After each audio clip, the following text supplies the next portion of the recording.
हरिओम। आज है हमारा पतंजलि योग सूत्र नंबर 14। पिछली बार हमने देखा था अभ्यास और वैराग्य, ये दो उपाय है चित्तवृत्ति निरोध के लिए इन्होंने बताए, यानी एकदम हायर लेवल के साधक के लिए। अलग अलग है, क्रिया योग है, अष्टांग योग है। हम लोग जो यहाँ साधना कर रहे हैं वो अष्टांग योग की है। तो हमारे जैसे नॉर्मल साधक के लिए अष्टांग योग, फिर थोड़े मध्यम साधक रहते हैं तो उनके लिए क्रिया योग, फिर एकदम हायर लेवल के साधक रहते हैं तो उनको अभ्यास और वैराग्य। ठीक है, तो अभी अभ्यास का पिछली बार हमने श्लोक को देखा था कि अभ्यास वैराग्यम तन्निरोध, यानी ये अभ्यास और वैराग्य ये दो उपाय है। फिर उसके बाद में एक श्लोक देखा कि तत्र स्थितौ यत्नोभ्यास, मतलब निरोध की उस स्थिति में जाने का और रहने का प्रयत्न करते रहना, मतलब अभ्यास। और अभी आज हम देखेंगे अभ्यास का दूसरा श्लोक।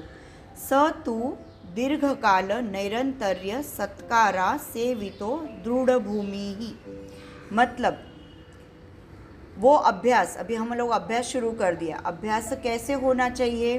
तीन उपाय, तीन मतलब उन्होंने बताया। दीर्घकाल, नैरंतर्य मतलब निरंतर, और आदर से, सत्कार से किया हुआ।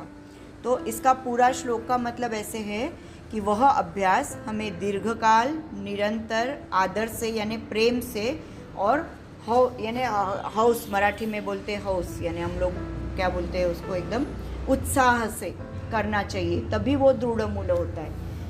निरंतर मतलब क्या? ऐसे दिन भर ऐसे नहीं। निरंतर मतलब रोज करना है, महीने, हफ्ते, सालों साल, जन्मों जन्म, उसको बोलते हैं निरंतर। फिर निरंतर के बाद में उन्होंने कहा है दीर्घकाल। पहले कहा है दीर्घकाल। दीर्घकाल यानी ऐसे, मतलब बहुत, मतलब जब तक हम कर सकते हैं। फिर निरंतर यानी यही कि अंतर नहीं आना चाहिए उसमें, और सत्कार के साथ यानी आदर। कुछ भी चीज़ करते हैं अगर हमको उसके लिए विश्वास नहीं है, श्रद्धा नहीं है, तो हम नहीं कर सकते। अगर मैं भी कुछ सीख रही हूँ तो मैं मेरे गुरु के ऊपर मैं श्रद्धा रखूँगी, मैं विश्वास रखूँगी कि वो जो सिखा रहे हैं वो सही सिखा रहे हैं, तभी मैं सीख पाऊँगी। अगर मेरे मन में कहीं शंका आई कि नहीं ये क्या, कुछ तो भी इसमें इतना वो समझ में नहीं आ रहा है कि ये बराबर नहीं है, ये क्या, ऐसा थोड़ी होता है। अगर हम ऐसे मन में डाउट करते रहेंगे तो हम सीख नहीं पाते। जहाँ भी हम जा रहे हैं तो हम उनके ऊपर अगर श्रद्धा रखते हैं, पूरी श्रद्धा से करते हैं। अगर नहीं अच्छा लगना है तो नहीं करना है उनके पास में, लेकिन अगर हम कर रहे हैं तो पूरी श्रद्धापूर्वक अगर हम करते हैं तो वो अभ्यास हमारा उसका दृढ़ मूल हो जाता है।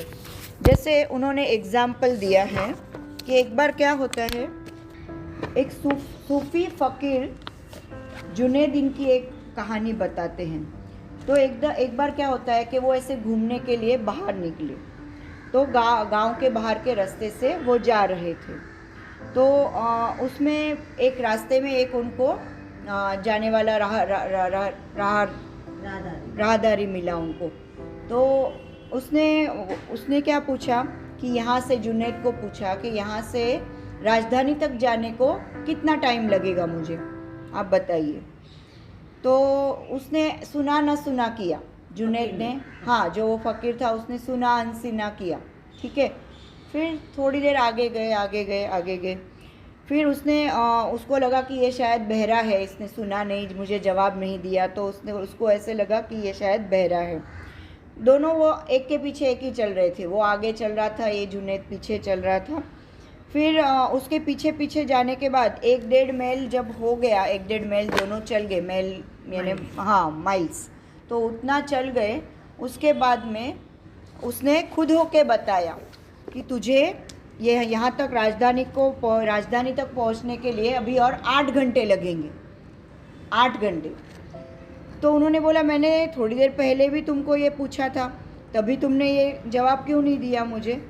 तो वो बोले तब तक मैंने तुम्हारी चाल देखी नहीं थी कि तुम कितने समय में पहुंच सकते थे। मैंने देखा तुम किस तरह से चल रहे हो, तो उस हिसाब से मैंने अंदाज़ा लगाया कि तुम कितने समय में पहुंचोगे।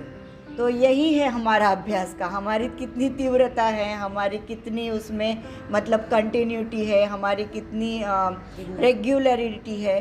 तो उस तरह से हम कहेंगे कि मुझे तो कुछ फ़ायदा नहीं हुआ, कुछ लोग कहेंगे मैंने तो इतना किया, 2 साल किया, 3 साल किया, कि फिर भी कुछ फ़ायदा नहीं हुआ। पर अगर हम ये सब नहीं उसमें फॉलो करेंगे निरंतर, दीर्घकाल और श्रद्धा से, जैसे उन्होंने 3 चीज़ें बताए, तो उससे नहीं करेंगे तो हमको रिज़ल्ट भी नहीं मिलेगा और हमको उसका इम्पोर्टेंस भी नहीं पता चलेगा। और ये कर के मतलब जैसे पहले भी मैंने कहा कि ये साधना जन्मों जन्म चलती है। मतलब ये जन्म में हमने जो साधना की है तो वो अगले जन्म में हम इससे आगे जाएंगे, इससे आगे की स्टेज से हम करेंगे वो साधना, उसके आगे से, यानी कम से कम 12 साल भी कोई ये तप करता है योग साधना का, तो उसके मोक्ष प्राप्ति के दरवाजे खुल जाते हैं, मतलब उसका रास्ता ओपन हो गया है।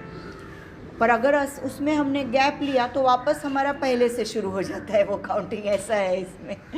तो तप करना इसमें बहुत इम्पोर्टेंट है, कंटिन्यूटी ऐसे उन्होंने दिया है।